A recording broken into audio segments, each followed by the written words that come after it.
Today we will study about transition state of halogenation. आज हम हैलोजनीकरण अभिक्रिया के संक्रमण अवस्था के बारे में पढ़ेंगे. The differences in reactivity towards halogen atoms are due chiefly to differences in activation energy. Halogen परमाणु के साथ अभिक्रियाशीलता का अंतर सक्रियण ऊर्जा के अंतर के कारण होगा, क्योंकि सक्रियण ऊर्जा जब अलग अलग होगी तो अलग अलग हैलोजन परमाणु के साथ क्रियाशीलता का भी अंतर होगा.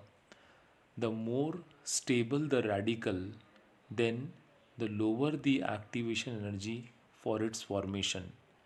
अगर कोई रेडिकल स्टेबल बनता है तो उसकी सक्रियण ऊर्जा बनने की सक्रियण ऊर्जा का मान भी कम होगा.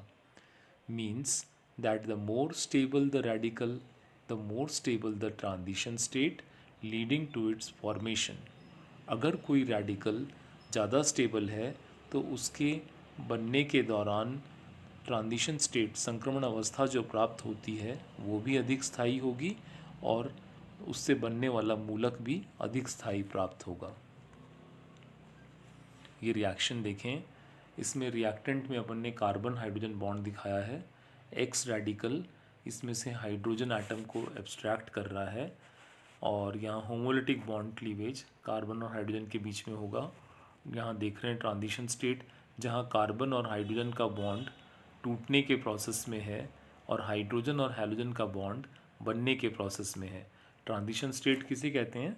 वह स्टेट जहाँ बॉन्ड का बनना और टूटना दोनों साइमल्टेनियसली हो रहे हों. तो यहाँ पर carbon is acquiring free radical character.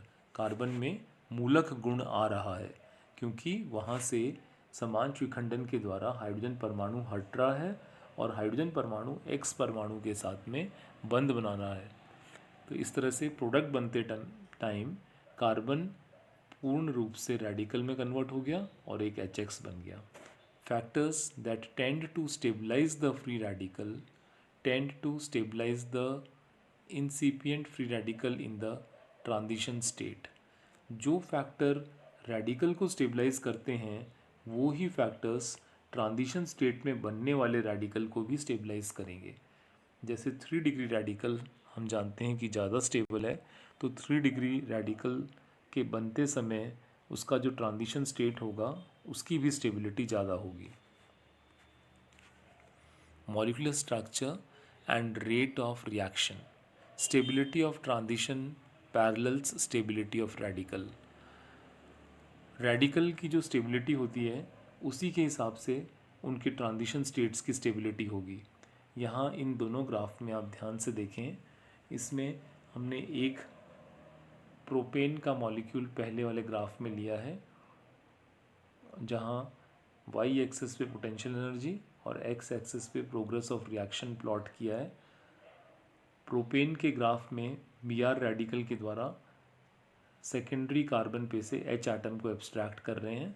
उसका जो ट्रांजिशन स्टेट बना वो कार्बन हाइड्रोजन का बॉन्ड टूटने के प्रोसेस में, हाइड्रोजन ब्रोमीन का बॉन्ड बनने के प्रोसेस में है और फिर उससे जो रेडिकल बन गया है फाइनली वो 2 डिग्री रेडिकल आया, सेकेंडरी रेडिकल प्लस HBr.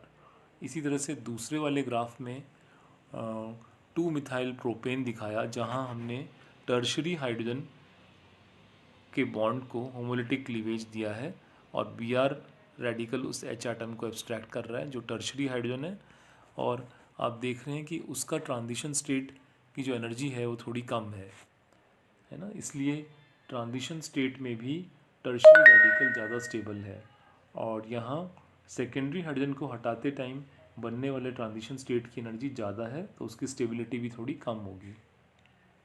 इसी तरह से जब रेडिकल्स बन गए हैं उसमें भी टर्शरी रेडिकल की स्टेबिलिटी ज़्यादा है, उसका ग्राफ लोअर एनर्जी पॉइंट तक आ रहा है, जबकि सेकेंडरी रेडिकल जो पहले ग्राफ में दिख रहा है उसका ग्राफ थोड़े हायर एनर्जी पॉइंट पे ही रुक रहा है.